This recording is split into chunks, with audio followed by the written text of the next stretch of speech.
ನಗರದಲ್ಲಿ ಆಹಾರ ಸುರಕ್ಷಾಧಿಕಾರಿಗಳು ಆರಂಭಿಸಿರುವ ಆಹಾರ ಮಳಿಗೆಗಳ ಮೇಲೆ ದಾಳಿಯನ್ನ ಮುಂದುವರೆಸಿದ್ದು, ರವಿವಾರವೂ ನಗರದ ಕೆಎಸ್ ರಾವ್ ರಸ್ತೆಯ ಮಾಲ್ ಒಂದರಲ್ಲಿರುವ ಬಹುರಾಷ್ಟ್ರೀಯ ಸಂಸ್ಥೆ ಮ್ಯಾಕ್ಡೊನಾಲ್ಡ್ ಆಹಾರ ಮಳಿಗೆಗೆ ದಾಳಿ ನಡೆಸಿ ಪರಿಶೀಲನೆಯನ್ನ ನಡೆಸಿದ್ದಾರೆ. ಮಂಗಳೂರಿನಲ್ಲಿ ಶನಿವಾರ ಕೆಎಸ್ ರಾವ್ ರಸ್ತೆಯ ಮಾಲ್ನಲ್ಲಿರುವ ಕೆಎಫ್ಸಿಗೆ ದಾಳಿ ನಡೆಸಿ ಅಲ್ಲಿ ಕಲುಷಿತ ಆರೋಗ್ಯ ಪೂರೈಕೆಯಾಗುತ್ತಿರುವುದನ್ನು ಪತ್ತೆ ಹಚ್ಚಿದ್ರು. ದಾಳಿಯನ್ನ ಮುಂದುವರೆಸಿರುವ ಜಿಲ್ಲಾ ಆರೋಗ್ಯ ಇಲಾಖೆ ಮತ್ತು ಜಿಲ್ಲಾ ಆಹಾರ ಸುರಕ್ಷತಾಧಿಕಾರಿಗಳು ಮ್ಯಾಕ್ಡೊನಾಲ್ಡ್ ಸಂಸ್ಥೆಯ ಅಡುಗೆ ಕೋಣೆ, ಸ್ಟೋರೇಜ್ ಕೊಠಡಿಗಳಲ್ಲಿ ಪರಿಶೀಲನೆಯನ್ನ ನಡೆಸಿದ್ರು. ಕೋಲ್ಡ್ ಸ್ಟೋರೇಜ್, ಡೀಪ್ ಫ್ರೀಜಿಂಗ್, ತಾಪಮಾನ, ಬ್ರೆಡ್, ಬನ್, ಸಾಸ್, ತರಕಾರಿ ವಸ್ತುಗಳು, ಬರ್ಗರ್ ತಯಾರಿಗೆ ಬೇಕಾದ ವಸ್ತುಗಳಲ್ಲಿ ಅವಧಿ ಮೀರಿದ ವಸ್ತುಗಳು ಇವೆಯೇ, ಗುಣಮಟ್ಟ ಇದೆಯೇ ಎಂದು ತಪಾಸಣೆಯನ್ನ ನಡೆಸಿದ್ದಾರೆ. ಗುಣಮಟ್ಟದ ಪರೀಕ್ಷೆಗೆ ಪ್ರಯೋಗಾಲಯಕ್ಕೆ ಕಳುಹಿಸುವ ನಿಟ್ಟಿನಲ್ಲಿ ಸ್ಯಾಂಪಲ್ ಅನ್ನು ಕೂಡ ಸಂಗ್ರಹಿಸಿದ್ದಾರೆ. ಮಳಿಗೆಯಲ್ಲಿ ನಿಯಮಕ್ಕೆ ಅನುಗುಣವಾಗಿ ಉಪಕರಣಗಳನ್ನು ಬಳಸುತ್ತಿರುವುದು ಕಾರ್ಯಾಚರಣೆಯಲ್ಲಿ ಪತ್ತೆಯಾಗಿದೆ. ಅವಧಿ ಮೀರಿದ ವಸ್ತುಗಳು ಪತ್ತೆಯಾಗಿಲ್ಲ. ಅವಧಿ ಮೀರದಿದ್ರೂ ಅದನ್ನು ಸಂಗ್ರಹಿಸಿಡುವ ವೇಳೆ ಸೂಕ್ತ ತಾಪಮಾನದಲ್ಲಿ ಇರಿಸದಿದ್ರೆ ಗುಣಮಟ್ಟ ಕೆಟ್ಟು ಹೋಗುವ ಸಾಧ್ಯತೆ ಇದೆ. ಮಾಂಸ ಹಾಗೂ ಸಸ್ಯಾಹಾರಗಳನ್ನು ಒಂದೇ ಫ್ರೀಜರ್ನಲ್ಲಿ ಇಟ್ಟಿರುವುದು ಬೆಳಕಿಗೆ ಬಂದಿದೆ ಎಂದು ಅಧಿಕಾರಿಗಳು ಮಾಹಿತಿಯನ್ನ ನೀಡಿದ್ದಾರೆ.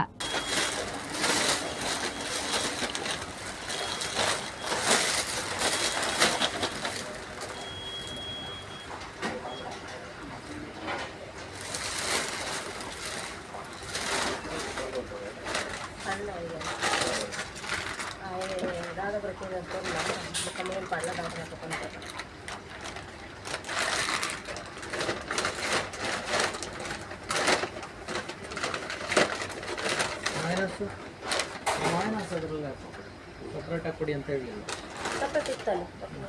ಬೇರೆ ಕೊಡಿ, ಸಪ್ರೇಟ್ ನಾನ್ ವೆಜ್ ಬೇರೆ ದಿನದ ಕೊಡಿ.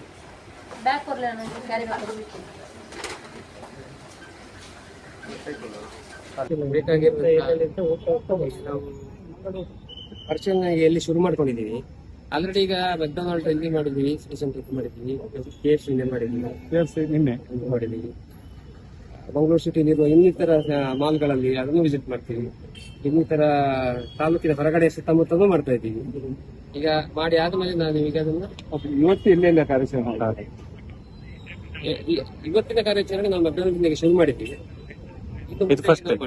ಫಸ್ಟ್ ಮುಂದಕ್ಕೆ ಈಗ ಶಿಫ್ಟ್ ಮಾಡ್ತಾ ಇದೀವಿ. ಮಾಡಿ ಆದ ತಕ್ಷಣ ನನಗೆ ಅಲ್ಲಿ ಕಂಟಿನ್ಯೂ ಮಾಡ್ತಾ ಇದ್ವಿ. ಮಾಡಿ ಆದ್ಮೇಲೆ ನಾವು ನಿಮಗೆ ಮಾಹಿತಿ ಕೊಡ್ತೀವಿ.